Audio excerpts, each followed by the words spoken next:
Good evening and welcome to another edition of HGP Sport. For today, I'm Jadon Samuels. Thanks for joining us. For the sport of basketball and all lovers of the game, Kobe Bryant, the NBA most valuable player who had a 20-year career with the Lakers, died Sunday when the helicopter he was traveling in crashed and burst into flames in the hills above Calabasas. His daughter Gianna, 13, was also on board and died along with 7 others. Turning our attention to some football news, Guyana Beverages Inc., through its Turbo Energy drink brand, presided over 2 exciting finals at the weekend where the Conquerors conquered triumphantly. The details in this report. Opening the proceedings on the all-important night, the finals in the Turbo-sponsored tournament brought together Northern Rangers and Pro Drawing, arguably the best contenders on the west side.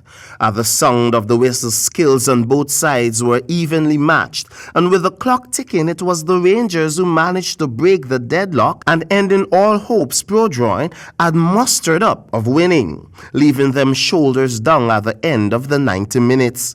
AGP spoke with Damion Williams from Northern Rangers. The lone goal tonight for Northern Rangers. How does it feel to be able to bring your team home in the third place finals?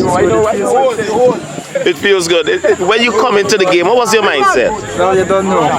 3 points is very important. Getting the victory tonight. In the finals, it was GFC against Futo Conquerors under 20. Operating in heavily overcast conditions, Futo Conquerors under 20 still managed to nail GFC 3-1 to take full the top prize and champions honor. It has been decades since Georgetown Football Club, the acclaimed mecca of football in the city, had won a senior football title. The losing numbers are adding up, and the question that lies on the lips of the fans is there any hope for a return to greatness?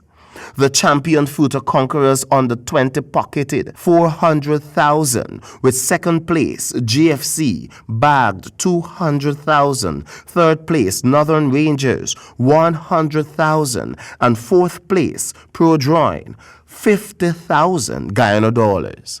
For HGP Sport, I am Samuel Gillis. Still in football news, assault and abuse will not be tolerated in the football arena. FIFA and the Guyana Football Federation is sending a clear message to players and patrons, even as a lifetime ban is being imposed. Samuel Gillis explains. The Guyana Football Federation has imposed an immediate lifetime ban on Kelvin Moore and his brothers, Kevin and Calvin Moore, all of the Northeast La Penitence football team, from all football venues for assaulting match referee Errol Squares. The ban was among the recommendations made following an internal investigation of the incident, which occurred during Adonai Productions' organized JT Bear Keep Your Five Alive indoor football tournament at the National Gymnasium, Mandela Avenue, over the period October 17 to November the 9th, 2019.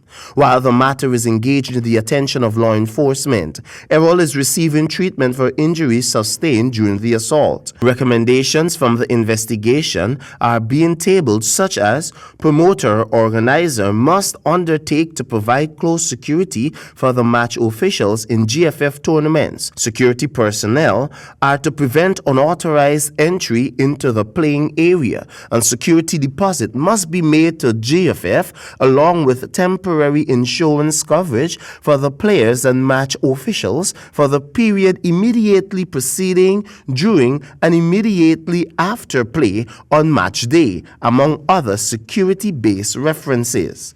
According to the GFF, the aim is to prevent such assaults and attacks from ever happening again.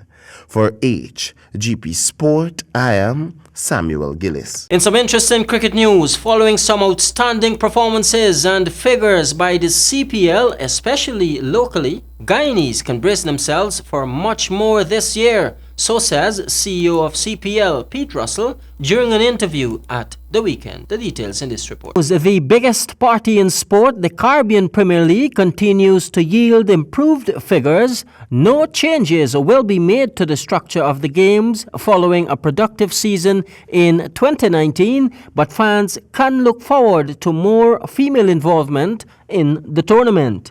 We felt it worked so well last year, so we're not going to change the structure in terms of the games. We want to enlarge the women's games. We're looking at how we might do that, so I think you'll see more development in that area. And of course we're always looking to see what other aspects we can do. We did something which was very interesting in Trinidad from an environmental perspective. We worked with a company called iCare in Trinidad. We collected something like 516 bags in terms of refuse that we could then recycle. So for us that's the sort of thing that I think CPL now should be looking at, is what it can do, not just in terms of the cricket, but environmentally, socially. So there's a few other things that we're looking to do, but I think on the cricket side it's going to be very much the same as we had last year. Last year, the tournament made a whopping economic impact of $29,514,927 filled 7,664 hotel rooms and contributed significantly to the number of people who visited the country. This, according to Russell, can only augur well for Guyana. We're delighted with that. What's also important to note is what happens with a number of ancillary businesses that are associated with the cricket. So hotel rooms were 7,600 across all the 7 games that we played. So that's a phenomenal result when you put that in terms of people coming in and not only spending money on hotel rooms, but what they're spending in terms of restaurants and other social activities. So for us it was a massive benefit. You only have to look at the inbound numbers in October when we played the playoffs and the final 2 home games to see that the inbound traffic went up significantly year on year. And again, I think that was a lot of families coming home, or a lot of people coming home to be with their families to watch CPL. So from a social aspect as well, we felt that the games this year went up a level. So we're delighted with the figures. Views for the tournament in 2018 alone went up to 200 million. Jadon Samuels, HGP Sport. And finally in sport this evening, a new Cricket West Indies coach education program is being launched, all in an effort to beef up Caribbean cricket.